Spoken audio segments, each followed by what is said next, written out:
one of the most exciting things that I'd love to share with the audience is the ECOG-ACRIN 8191 INDICATE trial, for which I serve as the national study chair and principal investigator, but it's open at many sites throughout the United States as part of the cooperative group network, and also has study champions within the other United States-based cooperative groups, including SWOG, the Southwestern Oncology Group, Alliance, and NRG, formerly known as the RTOG. So, NRG Oncology, all these other groups are very much supporting this trial. And what it is a biomarker-driven randomized phase 3 trial for patients with biochemical recurrence after prostatectomy. And they can have any prostatectomy findings. There's not a restriction in terms of what the pathologic findings were, but as long as they demonstrate evidence of rising PSA, and we have specific criteria about that, they are candidates for salvage radiotherapy and 6 months of androgen deprivation therapy, which is typically considered standard of care treatment in the setting of a rising PSA after prostatectomy.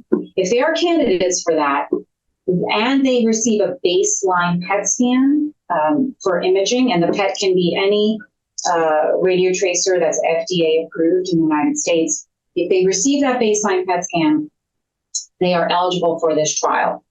And the determination of what randomization they undergo is based on the findings of the PET. If the PET is negative for extrapelvic metastases, and by the way, I should mention all patients should have negative conventional imaging if it was obtained. But if the PET is negative for extrapelvic metastases, we're randomizing to standard of care radiotherapy, so that's pelvic nodes and prostate bed, and the 6 months of androgen deprivation therapy, with or without 6 months of apalutamide, which is one of the newer second generation androgen receptor inhibitors. And so the idea is that you have these additional pathway inhibitors to enhance the impact of the standard of care systemic therapy, which is conventional androgen deprivation.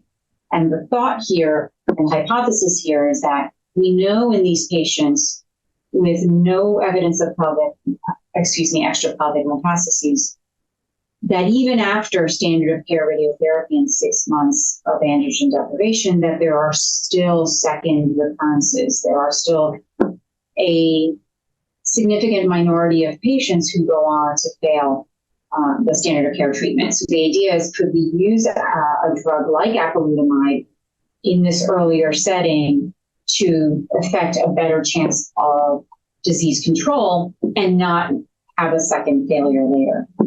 For the patients whose PET scans do show evidence of extrapelvic metastases, so again, now these are the patients where there is something on PET outside the pelvis, they need to have negative conventional imaging. So this should be PET-only detected disease, so truly microscopic metastases. Those patients will all receive, again, standard of care radiotherapy, standard of care 6 months androgen deprivation. They will all receive 6 months of apalutamide because we want to make sure that they are not undertreated relative to the other group, given the PET positivity outside the pelvis. But here the randomization is with or without metastasis-directed radiotherapy. The thing I mentioned earlier about trying to ablate these lesions in patients who have findings on PET that are not seen on conventional scans. And there's not a limit in terms of the number of spots that could show up and that can be treated. The goal is to treat all visible disease that's seen on PET outside the pelvis, as long as it's technically feasible and safe to do so.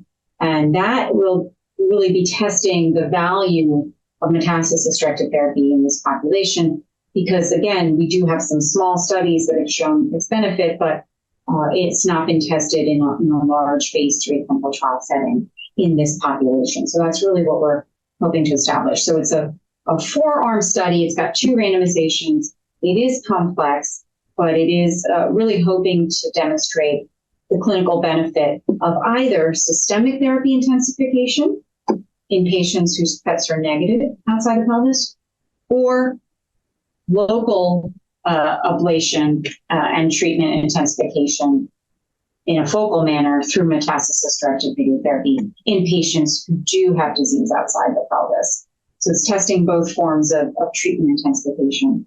The primary endpoint is progression-free survival, which is a composite endpoint comprising radiographic progression as well as clinical progression through symptomatic development or, unfortunately, patient death. And so all of these would count as events.